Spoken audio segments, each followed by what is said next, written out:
I want to introduce you to our panel here, and we'll get started. Sitting right here beside me, I'd like to introduce you to the Vice President of the Republic of Seychelles. We're very honoured to have with us the Honourable Danny Farr. Thank you so much. Thank you. Danny. One of our panelists is missing. She has a very, very important meeting she's been called to. She will be with us very, very shortly, so I'll introduce her when she comes. Also joining us from Ethiopia, the Deputy Chairperson of the Africa Union Commission. Lovely to see you, Mr. Erastus Mwencha. Lovely to have you here. We're delighted from Geneva that we've been joined by the Deputy Director General from the WTO, Valentine Rugwabeza. Thank you so much for joining us, Ms. Valentine Rugwabeza. And coming from Egypt, the Chairman and the Managing Director of the Suez Canal Authority, please welcome Admiral Mohab Mamish. So that's our distinguished panel. You can see we have them from quite a cross-section of industry and sectors there. And I do want to hear from each of our panelists, and they're going to give us just a 3-minute overview, sort of to lay the land in terms of what's going on in their region and what they see are the key, very important elements. And I'm going to start with Admiral Mohab Mamish. He is actually going to deliver his 3 minutes in Arabic. So, Admiral, just bring us up to date with what's very important for you. And I do know that the Suez Canal, a tremendous project that has been with us for 145 years, something like that now. You have even better news of what's going on. So please, sir. شكرا جزيلا. واسمحي لي في الأول إن أنا بشكر دولة الإمارات العربية الشقيقة على كرم الضيافة وعلى استضافة المؤتمر، وبشكر كل من شارك في الإعداد لهذا المؤتمر على هذا النحو الرائع، واللي بيدل إن إحنا كلنا في سفينة واحدة الهدف منها تحقيق أمال شعوبنا في الرخاء والسلام. أنا الفريق مهاب مميش، رئيس هيئة قناة السويس، وكنت قائد للقوات البحرية المصرية قبل تولي هذا المنصب في 12 أغسطس سنة 2012. وأحب أنوه أن قناة السويس هي أكبر ممر مائي في العالم وأقدم ممر مائي في العالم، وإحنا بنعتبره في مصر وفي المنطقة كلها إن هو شريان الحياة للاقتصاد القومي المصري، وفي نفس الوقت شريان الحياة للاقتصاد العالمي. قناة السويس لما نرجع لذاكرة التاريخ نرى أن قناة السويس اتحفرت من 1859 ل 1869. تعداد مصر في الوقت ده كان 4.5 مليون نسمة.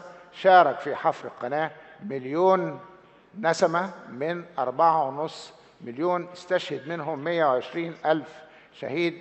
ده يوري قد إيه المصريين تعبوا في حفر القناة، وكانت أدوات الحفر المستخدمة بدائية جدا، فهم يعتبروا حفروا القناة بسواعدهم وأيديهم عشان يصنعوا الخير ليس لمصر فقط لكن للعالم أجمع، وده اللي بيحدث الآن.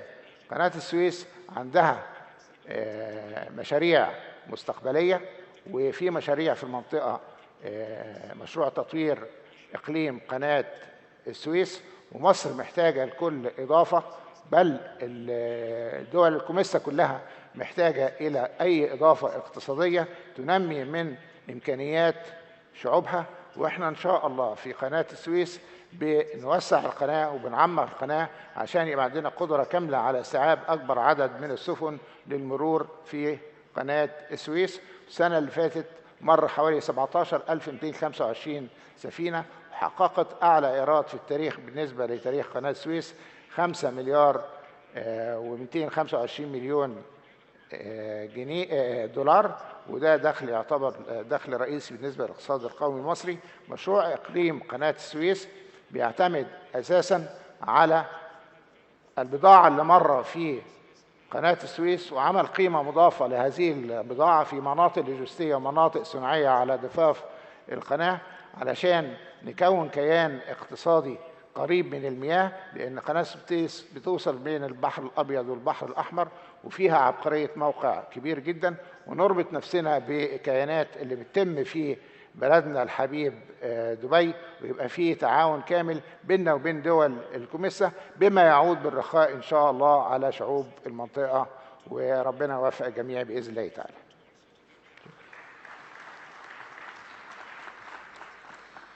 Thank you very much. And indeed, they're from a canal built almost 150 years ago by bare hands, as you said, to now we're looking at a very high-tech economic zone around the region, and a true gateway as well. For all of the shipping that will come through Dubai, then most of it has to come and pay a visit to you at the Suez Canal as well. So we'll talk more about that and about the cooperation that can be put in place. Valentine, give us a feel for what's going on at the WTO. You have a huge brief, and I know you want to talk a little bit about the more general global attitude and then where we can fit Africa within there. Thank you. From the global perspective, I think it's important to position Africa where it stands, meaning that from a global perspective, the numbers of trade in 2012 were not that good. As a matter of fact, we saw a decline in trade numbers globally from 5% to a mere 2.2%. Those are the global numbers, but in those global numbers, we would say the mature economies were really declining very fast, with more or less 1% growth only, whereas in the African continent, we saw a very positive growth still, despite the decline in mature economies. So what does this tell us? That growth is clearly in the developing countries side, and part of that growth is led by the African continent. Now, having said that, we need to keep in mind that while in 2012, for the first time ever in the history of the multilateral trading system, for the first time ever, we saw the developing country as a group having a bigger share of global trade than the developed economies.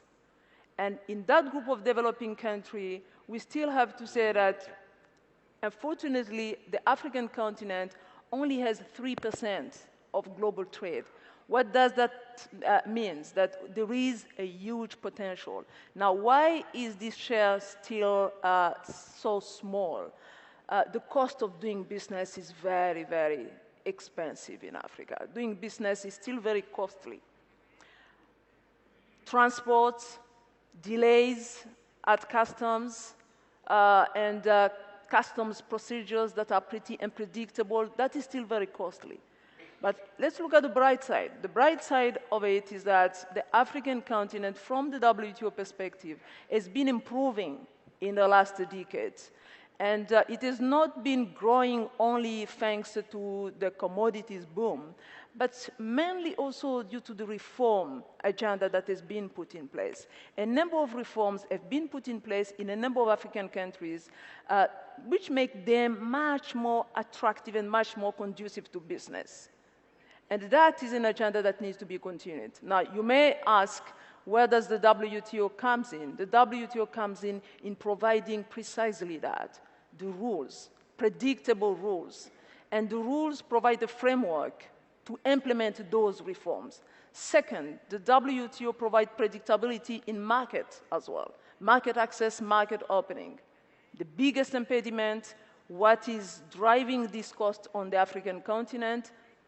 Too many small markets, 55 markets, tiny markets, and still too many borders to cross, and they take too long to cross. So having a trade facilitation agreement, we surveyed, a few months ago, we surveyed more than 700 enterprises and came first as a priority by business, trade facilitation. Please try to reduce the cost of crossing borders and try to simplify the procedures that are there. So I think those are among the few things that would be done. Well, we might be talking to the right man here who can do something about breaking down some of those borders in terms of your role in the African Union Commission. Erastus, tell us a little bit about what you feel should be done and what you're doing. You have a huge agenda, you have a lot of work going on, and a lot of good work has happened. Thank you very much. This morning, we listened to statements that gave a very good scenario of what's happening in the continent, and so I don't want to repeat them. The statements focused on the economic and political orientation of the continent, the opportunities that are there in the continent, and what is being done. Let me highlight a few of those things that perhaps may skip our mind. Prime Minister Mambasi said that Africa has emerged out of political disorientation that was there for quite some time. What does that mean? If you look back, Africa now is going to be 50 years old this year. In the area of peace and security, which was a huge challenge for the continent, Africa is now largely at peace with itself. And without peace and security, business cannot thrive. The second aspect is, of course, having to take charge of its own destiny in terms of its own narrative.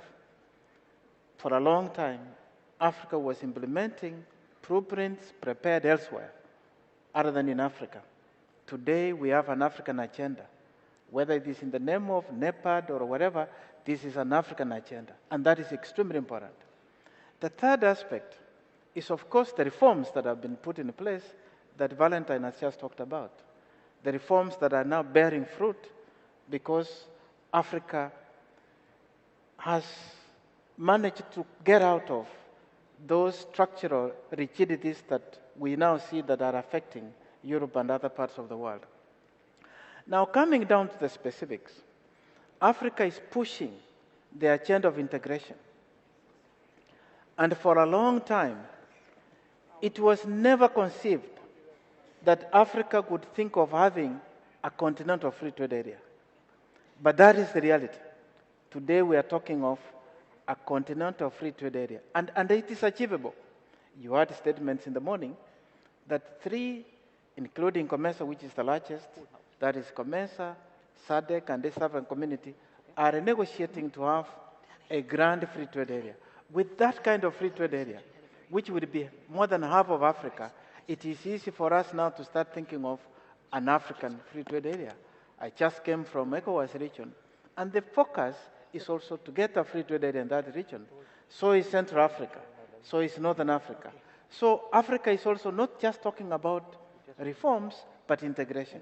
Now the key areas, the priority for the continent at the moment is infrastructure, because infrastructure constitutes about 40% of Africa's non-competitiveness. Now, this is an area that we need to address from all strategic angles. First, connectivity of road, rail, and the rest, and investment flowing this area are huge, but also looking at how you address the soft part of it. Valentine was talking about having all these bureaucracies. Yes, in some of the countries, I remember when I was in COMESA, you would go to a country and you find to clear goods in customs, you need at least 30, 40 forms. But that is now changing. You now can go to some of those countries, you find it is 3, 4. It would take you 7 to 30 days to clear goods. Now that is reducing. And Africa is aware, other than the fiscal infrastructure, the competitiveness, putting in place trade regime, and so things are changing. So the bright side of Africa is ready now to be friends. And we are also talking about strategic partnership. She's talked about what is happening globally.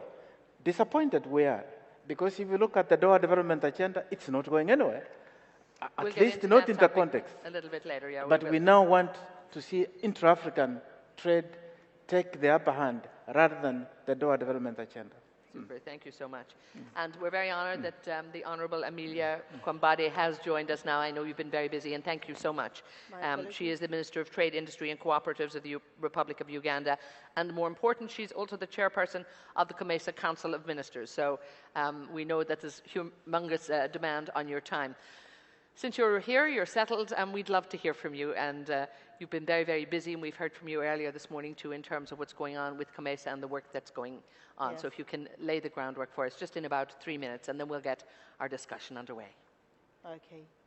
Thank you very much. I would like to reiterate my apologies for coming in late. Well, talking about COMESA, why COMESA? COMESA has 19 member states with a total area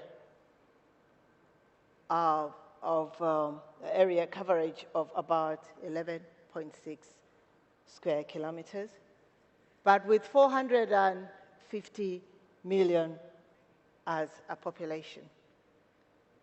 Definitely, that is a potential. That's a potential market as far as consumers are concerned. Of course, the GDP is estimated at 18.7 million at current prices in 2011, with total exports of 89.6. It definitely offers a lot of opportunities as far as resources are concerned. Because when you look at all the member states, they have abundant resources. I would like to cite an example, some examples of some of the potential in these countries. For example, Uganda, we have oil and gas. Agriculture is another advantage because you find 64% of our arable land is just ready for a green revolution. The reason why I'm talking about a green revolution, you find that there are so many opportunities under agriculture, looking at mechanization, because at the moment we are using rudimentary methods. Indeed, if we have mechanization, we'll be able to improve on the bulk production in our countries. You look at pesticides. We have a lot of resources, for example, like vermiculite and phosphates as in mines, but they have not been tapped. That's an opportunity for you. Why don't you come? Instead of the thousands and billions of dollars that we use in importing fertilizers from from abroad, why don't you tap into that industry so that you could avail fertilizers for the rest, for the 19 member states? Tourism is another area, because when you look at Uganda, Kenya, sorry for talking about Uganda, Kenya, there's a lot of potential there. So tourism is another prospective area. And when you look at tourism, you look at opportunities like creating markets, marketing it. We have tourism, but we have not marketed it sufficiently well. That is another prospective area. Go into marketing. Market the potential, the prospects in tourism.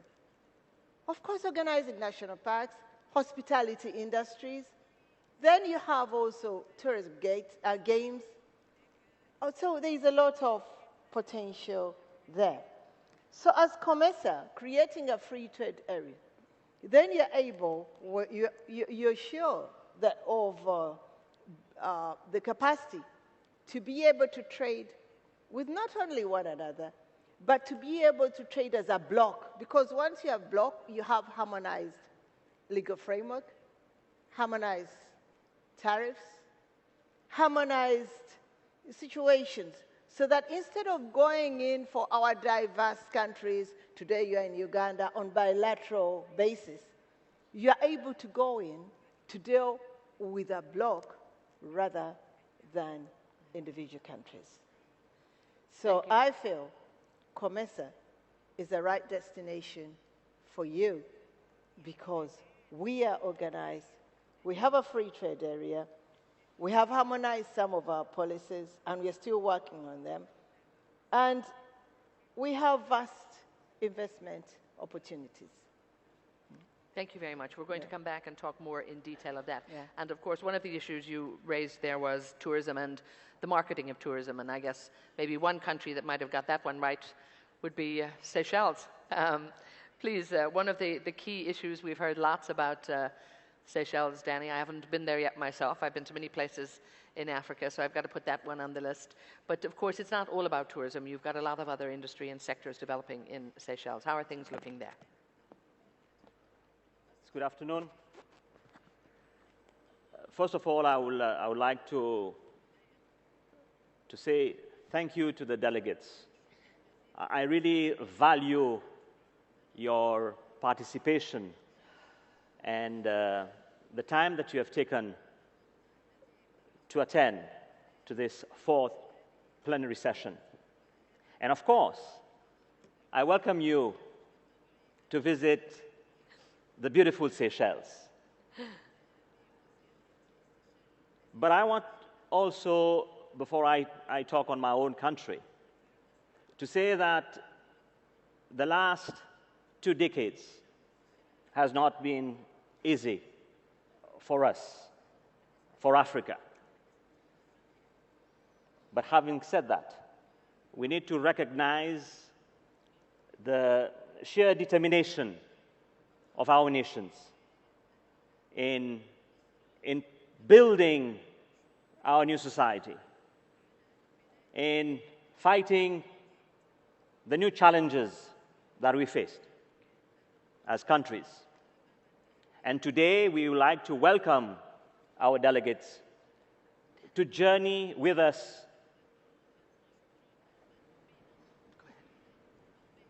in this next phase of our economic development, to journey with us in the next phase of economic transformation.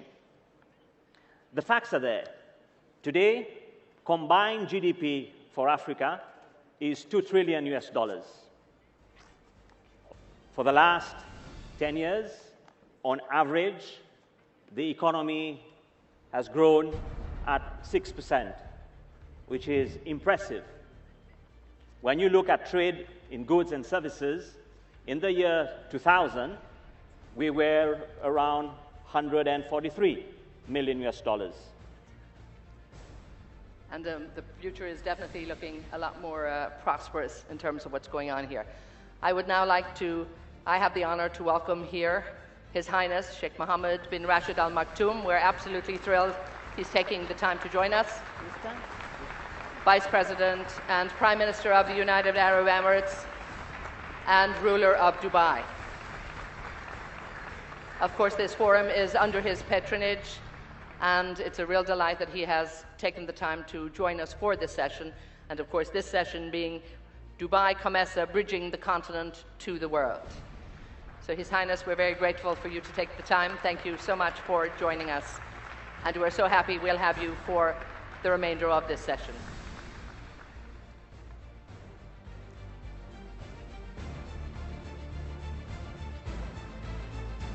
Assalamu alaikum.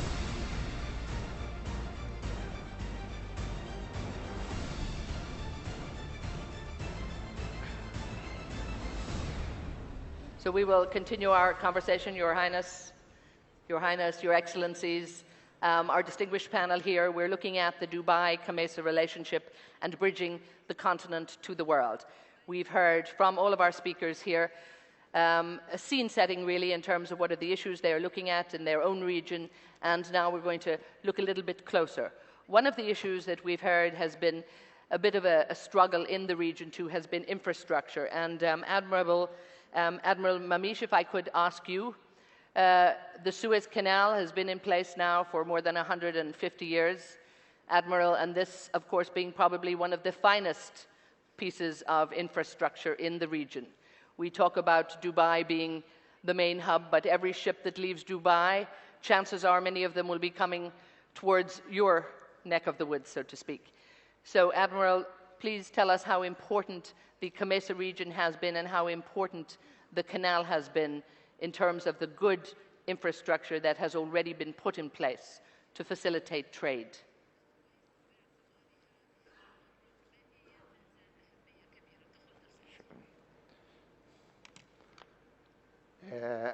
التجارة العالمية حوالي 90 ل 95% بينتقل عن طريق البحار والمحيطات والقنوات.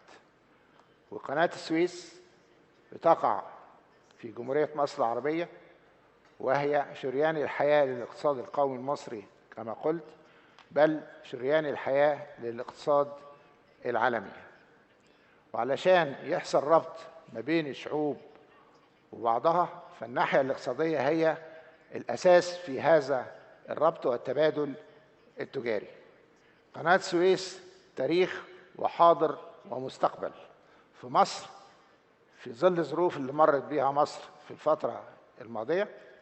لم تتوقف الملاحة في قناة السويس ولو للحظة واحدة، وده دليل على أن الوطنية اللي موجودة في الشعب المصري بتقيم قناة السويس تماما. منطقة الكوميسا وإفريقيا والتبادل التجاري ما بين الشرق والغرب بيمر عبر قناة السويس حوالي 9% من التجارة العالمية. وزي ما أنا قلت السنة اللي فاتت 17225 سفينة مرت في قناة السويس، ودخل قناة السويس كان حوالي 5 مليار 225 مليون دولار للاقتصاد القومي المصري مباشرة. لما دول الكوميسا بتقوى واقتصادها بيقوى، مشاكل الشعوب بتنحل. واحنا مجتمعين النهارده كلنا عشان شعوبنا وعشان نحقق امال شعوبنا في الرخاء والسلام. قناة السويس في الفترة اللي جاية في تعاون كامل مع المناطق اللوجستية اللي موجودة واللي بتديرها أشقائنا في الدول العربية، وعلى رأسهم دولة الإمارات العربية. إن شاء الله يبقى في تعاون، لأن احنا في سبيلنا إن احنا نعمل مشروع جديد اسمه مشروع إقليم قناة السويس، الهدف منه زيادة الدخل القومي المصري وخلق صناعات تكميلية ومناطق لوجستية على ضفاف القناة لجذب أكبر عدد من السفن للمرور في القناة بخلق صناعات مضافة في هذه المناطق الصناعية. وده هيعود بالخير على أبناء الوطن شركائكم، وهيعود على الخير على أبناء منطقة الكوميسا إن شاء الله، لأن كل ما يحصل الربط الاقتصادي والتعاون ما بين شعوب هذه الدول هتزداد الرابطة وهيزداد التبادل في المنفعة بين شعوب المنطقة. فاحنا بنرحب بأي تعاون إن شاء الله يزيد من مرور السفن في قناة السويس وينجح المشروع، ونتكامل مع المشاريع اللي موجودة في المنطقة لخيرة شعوب المنطقة بإذن الله تعالى. Thank you on that. And an example of a great success story in terms of the infrastructure. Amelia, I want to take a look at this infrastructure issue. It's something that people spoke about today too, and the fact that this is something that is lacking when it comes to, in a way, uniting Africa.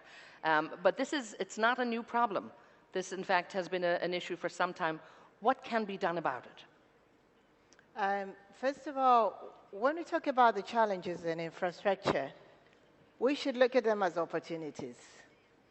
And when you look at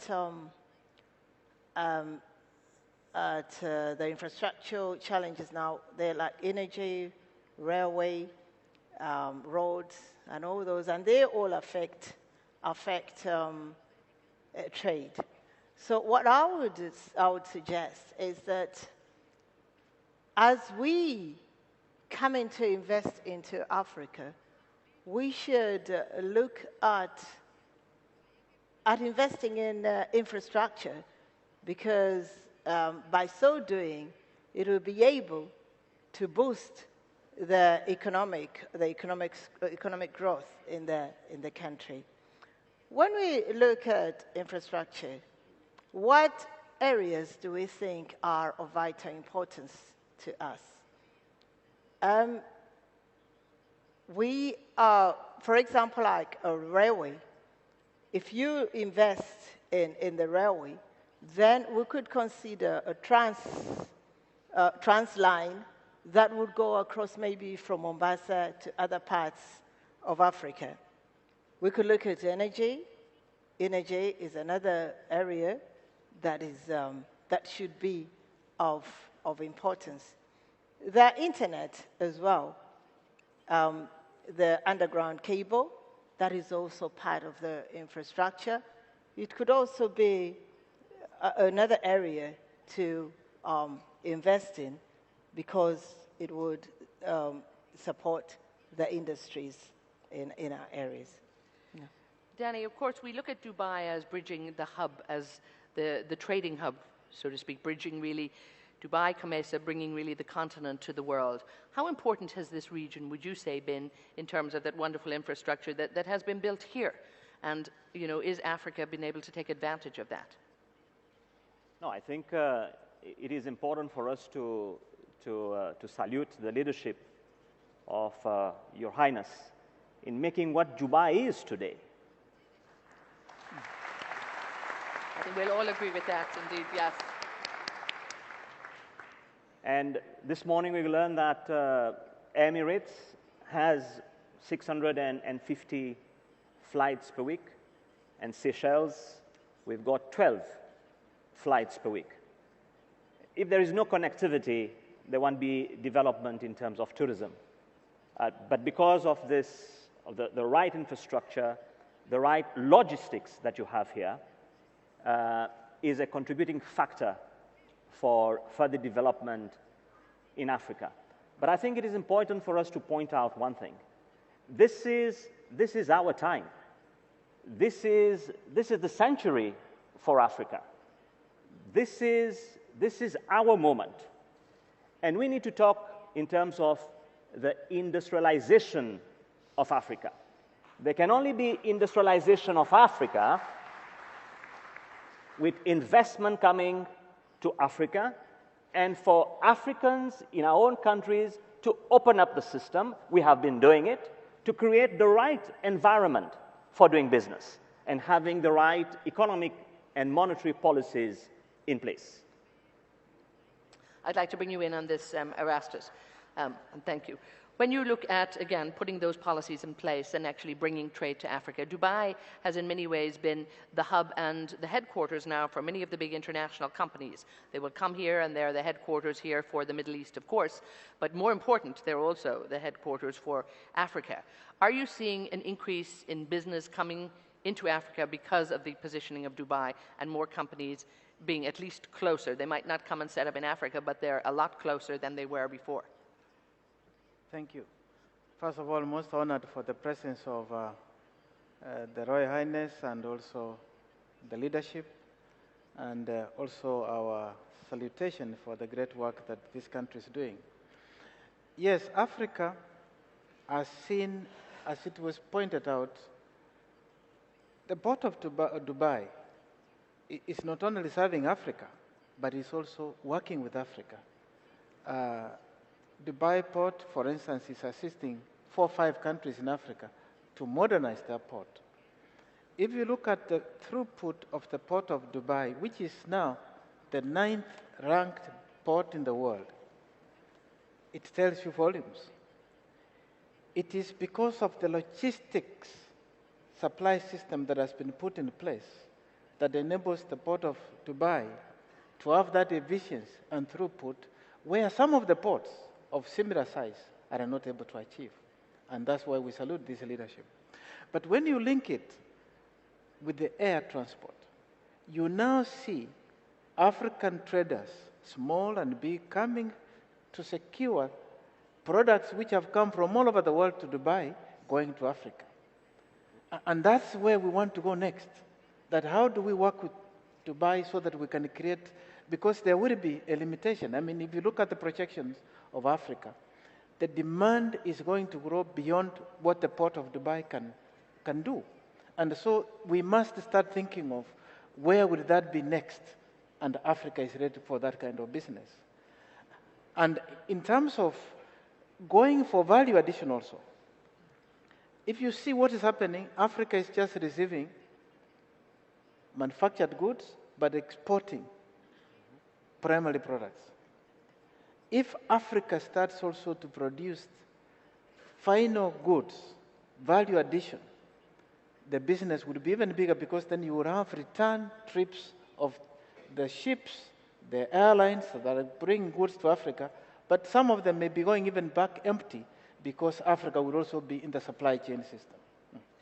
Danny, I see you want to come in on this one. No, but I can only agree with what he has said. When we look, Valentine, please, when you were wearing your WTO hat, when you look at Dubai as a strategic location here, and indeed it's a tremendous central location in the world for us, how valuable has that been, do you think, for Africa, and how has it helped to move that trade from east to west? Thank you. We were very much honored by the presence of His Royal Highness at this session and forum. Look, when it comes to Dubai serving as a hub, one has to look simply at both the hard and soft infrastructure that is provided here. And the hard infrastructure, of course, that calls for an investment in it. But the soft infrastructure, on which I would like to insist, is equally important. It is equally important to have in place the procedures that will help move goods quickly and faster. What is the reality of trade today? Trade is very much happening more in intermediary goods and services rather than in finished goods. And if the African continent has to increase its share of global trade, that means, as exactly Moencha said, it needs to be able to add value to its trade. And the way of adding value, it is to contribute, to participate into these regional and global production networks. More than 60% of global trade is actually trade in intermediary goods. And Dubai is an excellent example of that.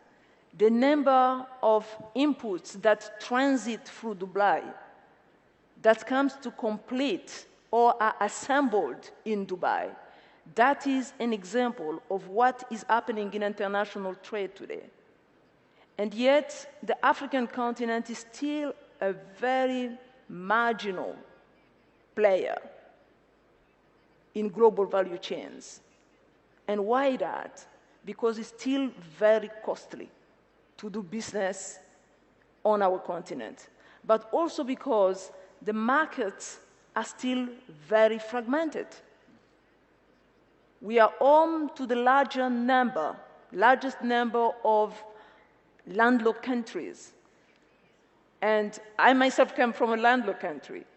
If you look at the cost of transportation in the export, it's just excessive. But that cost could be reduced 20 times, could actually be almost nullified if borders are made seamless and if barriers to borders, barriers to access to the sea are removed all the way. So that is where, in my view, the continent has to move. Amelia, I'll bring you all in on this one. I think you're all very interested. But again, breaking down these borders and, more important, reducing cost to facilitate trade. This is absolutely essential. What are you doing about it? First of all, we're honored to have Your Highness here and the Right Honourable Prime Minister from again. We're honored. Before I delve into that, I would like to mention that it's embarrassing for us African countries to mourn that we are dying of poverty when His Highness managed to transform a desert into a land of prosperity.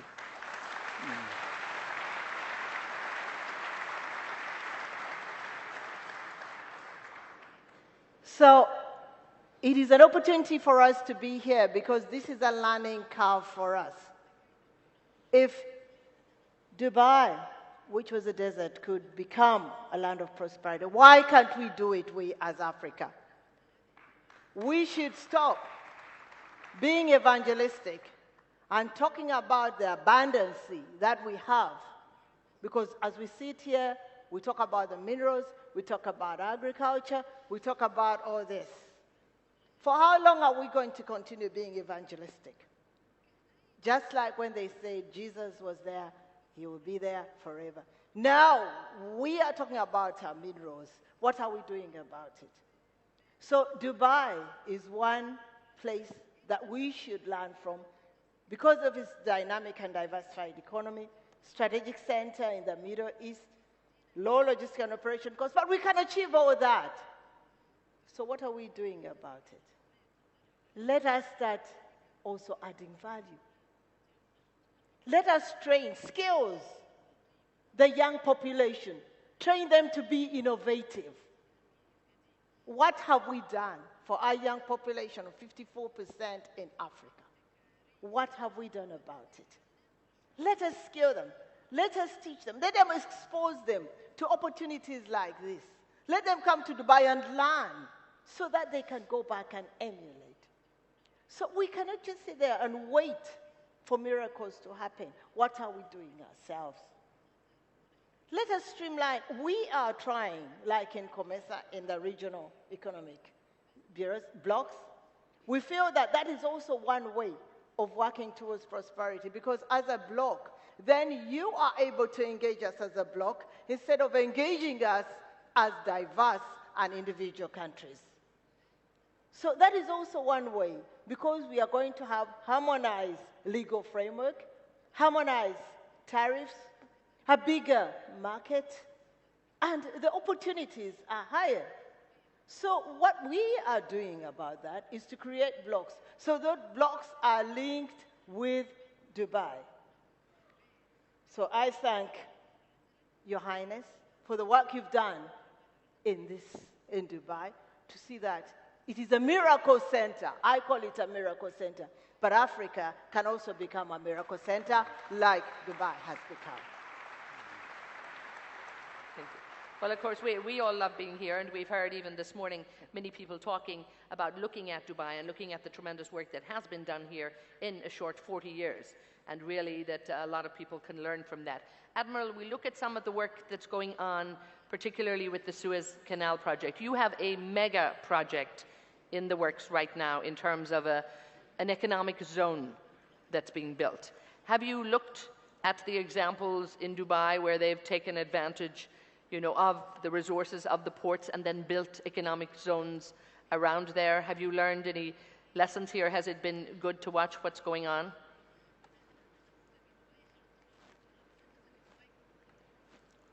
طبعا في البداية بنرحب بصاحب السمو الشيخ محمد بن راشد، وهو له معزة خاصة في قلوب العالم كلها والعرب والمصريين خاصة. وبقول اللي حصل في دبي في معادلة بسيطة، هو حاكم حب شعبه وحب تراب وطنه، وشعب حب حاكمه وحب تراب وطنه. وعندما توفر هذا تنجح البلاد. وتجربة دبي يعني تجربة رائعة في الإخلاص والوفاء لله وللوطن. علشان كده ربنا كرم دبي والفكر المتجدد اللي موجود. ودبي مش اللي انتوا شايفينها بس، دبي تطورت في التعليم وفي الصحة وفي الاقتصاد وفي جميع. مفيش كيان بينشأ كده لوحده إلا لما يعمل في جميع الاتجاهات، بيرفع مستوى الشعب في جميع المجالات. احنا لنا تجربة مع دبي في ميناء العين السخنة. مواني دبي واخدة ميناء من أكبر المواني المصرية. تجربة دبي تجربة حكيمة جدا، منفتحة جدا، اقتصاد حر، اقتصاد دولة. فإحنا طبعا هنستفيد جدا. مصر في الظروف اللي بتمر بيها محتاجة المشاريع قومية تنمي بيها اقتصادها القومي. احنا وصلنا 92 مليون نسمة. 92 مليون نسمة دول عايزين يتعلموا، عايزين يتعالجوا، عايزين ياكلوا، عايزين يشربوا. والبلاد مرت بظروف صعبة انتوا تعلموها كلها في الفترة اللي فاتت. فمن هنا عايزين نعمل مشاريع قومية في مصر، زي مشروع السد العالي كده، مشروع قومي احنا عايشين عليه لغاية دلوقتي. حتى تأميم قناة السويس كان مشروع قومي. فاحنا في إقليم قناة السويس في سبيلنا إن شاء الله نستفيد من تجربة دبي وننشئ منطقة اقتصادية صناعية تفتح فرص عمل لشباب مصر ولشعب مصر، وتجلب مزيد من الدخل. بس علشان نشتغل صح لازم ندرس جدوى فنية صح، جدوى اقتصادية صح، جدوى تشريعية صح. وده اللي بيحصل في المرحلة الحالية، تجهيز التشريعات وتجهيز ايه الماستر بلان اللي هنشتغل بيه في المنطقة دي، وازاي احنا هنخصص الولاية على الأراضي، لأن الأراضي في المنطقة دي أراضي خاصة فيها جزء كبير جدا حساس، فلازم نعمل ولاية على الأراضي وقوانين ولاية على الأراضي، وفي نفس الوقت نعمل ترفيقات للأراضي اللي هنستخدمها، لأن ما فيش مستثمر هيجي لنا غير لما يلاقي الأراضي البنية التحتية زي ما قالوا كاملة، من ناحية مصادر الطاقة، مصادر المياه، مصادر الكهرباء، شبكات الطرق، العمالة المدربة الجاهزة إن هي تشتغل في الأسماء العالمية والنمس. احنا على قدم وساق في التجهيز للمشروع، بس تجهيز صح. ممكن الاستعجال يبقى خطأ، لا احنا عايزين نجهز تمام ونستفيد من تجربة دبي، واحنا بنعتز بيها جدا. ويعني دبي ليها مكان زي ما قلت في قلب كل المصريين، وإن شاء الله يبقى في تعاون وتبادل خبرات في الفترة اللي جاية. وأنا بقول إن قناة السويس اللي حفرها الأجداد، وزي ما قلت يمكن ما كنتش موجود، كان تعداد مصر 4.5 مليون مصري، اشترك في الحفر مليون مصري من 4.5 مليون، مات منهم 120 ألف شهيد، وعملوا لنا شريان حياة احنا عايشين عليه لغاية دلوقتي. واحنا بنقول دي وديعة الأجداد للأبناء والأحفاد، احنا عايزين نعمل وديعة لأبنائنا وأحفادنا. إن شاء الله في الفترة اللي جاية مصر تقف على رجليها وترجع أحسن من الأول، والاقتصاد المصري يرجع أقوى اقتصاديات المنطقة بإذن الله تعالى. And we'll all wish you luck in that. I want to talk a little bit about regulation, legislation, legal frameworks, and indeed governance. And again, an issue that has been very much at the very heart of how Dubai has developed a very successful economy. Danny, come in here, please, on this one. And indeed, I think you'll all join on this. How important is it that that framework be in place, that proper regulation and indeed a proper legal framework to attract direct investment into any region in Africa? This is fundamental. And here we're talking about more on the institutional framework and reform that our respective governments have put in place. Through COMESA, there has been a lot of development in establishing the right national procurement systems, to the enactment of modern legislation that will govern procurement. Also in terms of competition policy, setting up the right framework for fair trading. These are new series of legislations that our respective countries have enacted. The call for a modern custom reform with a new law, which has helped us to harmonize our respective customs in our own countries. We have also looked at the tax system to lower the tariffs in our respective countries. So in a nutshell, there has been a clear-cut strategy in carrying out these reforms that would, all in all, enable us to have the right regulatory framework and also help in the reduction in the cost of doing business. Erastus, if I can bring in you here. Again, the cost of doing business and looking at various countries in Africa, all independent states with their own regulations. How are you managing to bring more harmony into trade in Africa, and where are the opportunities? First of all, having laws is important, but equally important is having the right mindset. The mindset, because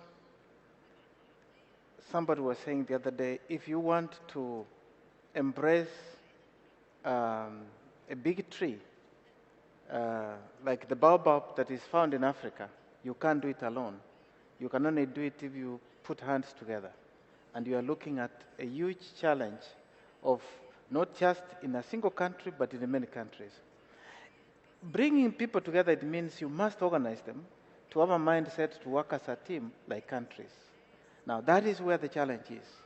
And training human skills that will not only be efficient, but also create jobs. Because the challenge that Africa has now is a youth that is not properly skilled, that is not properly attuned to think of how to create jobs.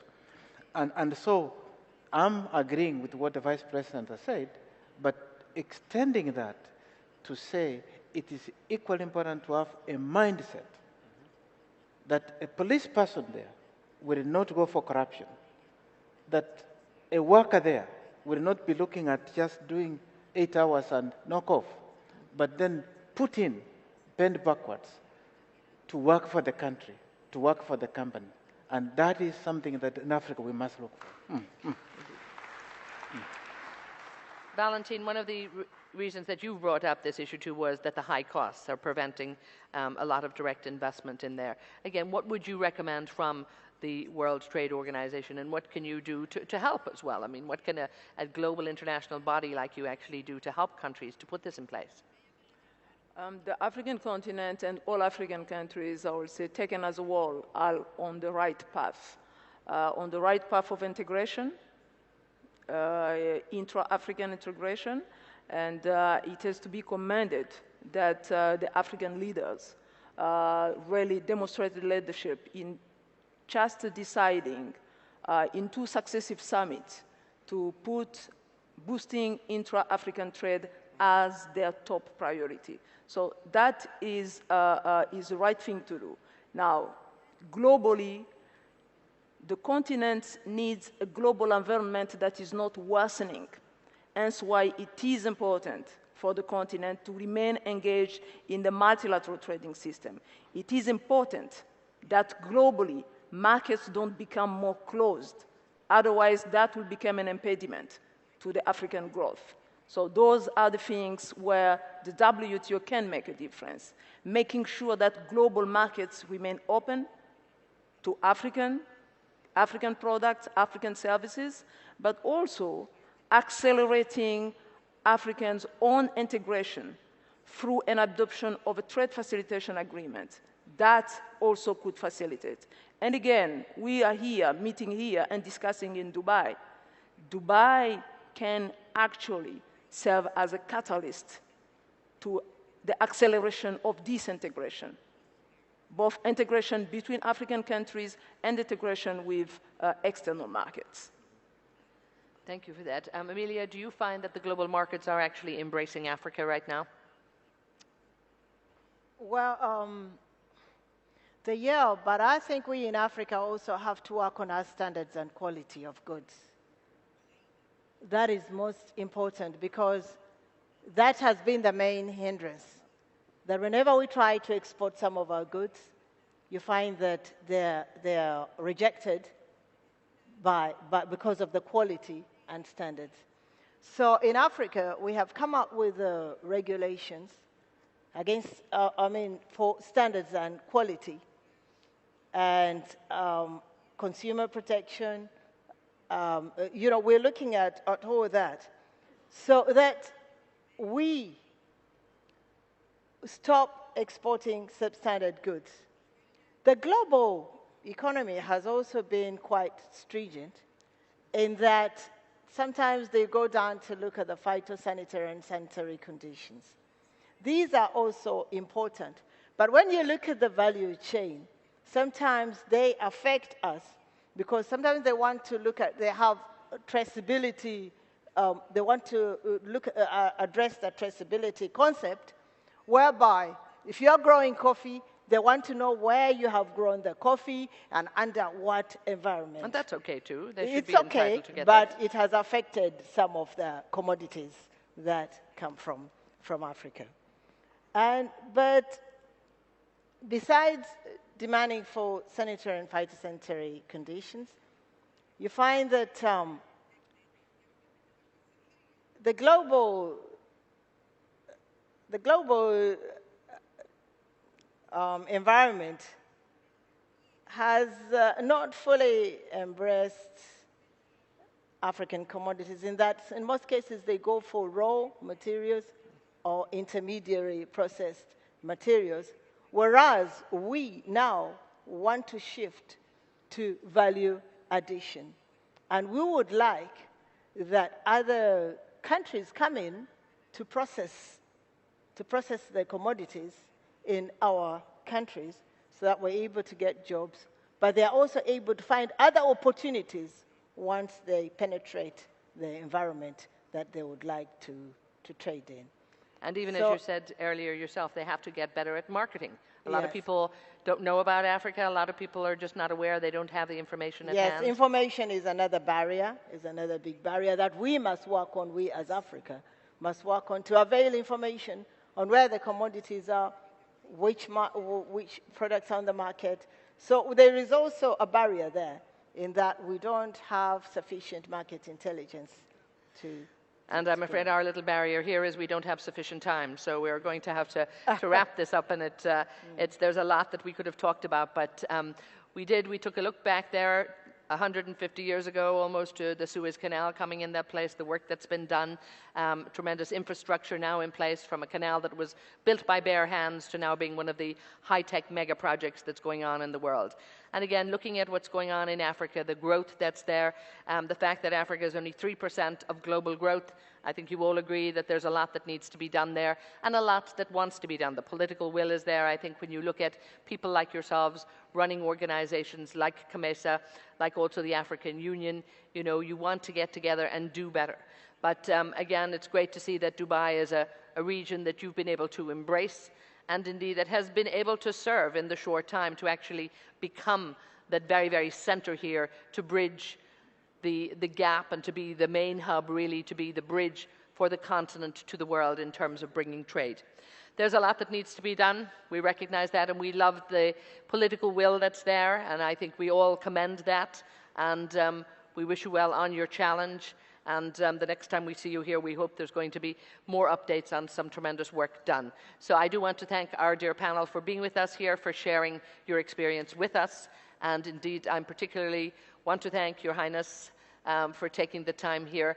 And indeed, you know, many of our ministers here, Your Excellencies, and Your Highness again, Sheikh Mohammed bin Rashid Al Maktoum, Prime Minister and Vice President of the UAE and ruler of Dubai. It's been an absolute delight and a pleasure for us to have you here. And thank you so much for taking the time to join us. Thank you. Very good. Thank you.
And once again, a big thank you to His Highness Sheikh Mohammed bin Rashid Al Maktoum, Vice President and Prime Minister of the United Arab Emirates and ruler of Dubai.